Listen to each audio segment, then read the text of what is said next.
So, the journey to enlightenment or spiritual awakening is often described as uh, the destruction of the notion that I'm a doing, experiencing person. And this is called ego or identification. Identification with the ego, you could say, or whatever. Identification, ego, they're almost the same thing in the end. And it's a very mysterious thing, this thing called identification, which is pretty much synonymous with ego. What does it mean to identify with this body or mind? Is it, for example, simply to say, to have the thought float through your head, I am this person. I am whatever your name is. No. You can have the entire narrative of I'm X, I'm Y, I'm Z. I'm a father or mother, I'm a brother or sister, I am a citizen, I like this or I don't like that, right? I have this kind of attribute of my personality and I have these memories and I have these regrets and I have these desires. You can have all of these kinds of things. You can say all of those thoughts. But that's not identification. Not necessarily.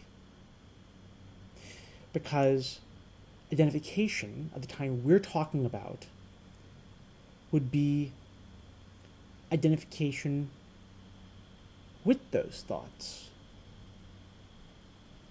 It's not those thoughts themselves. But what is that identification then, if it isn't these thoughts themselves? What is it precisely?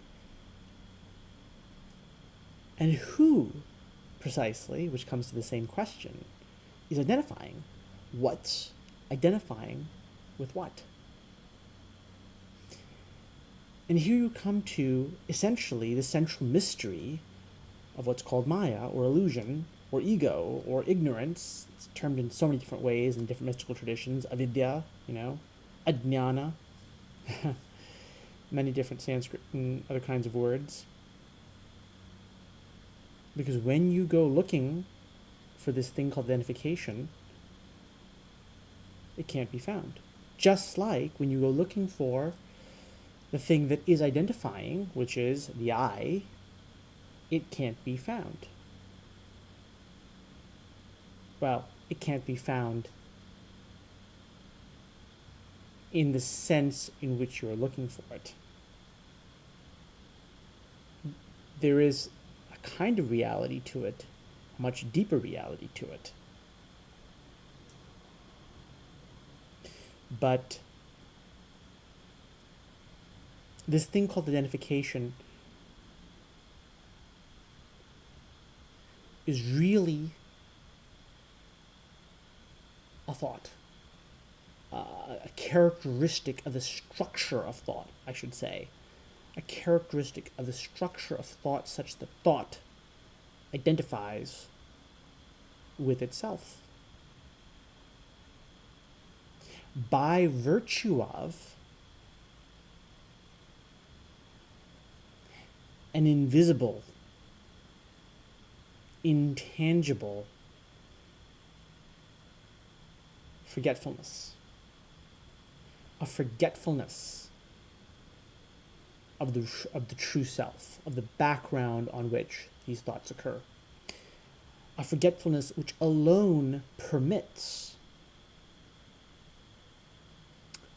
these thoughts to entertain the illusion of individuality.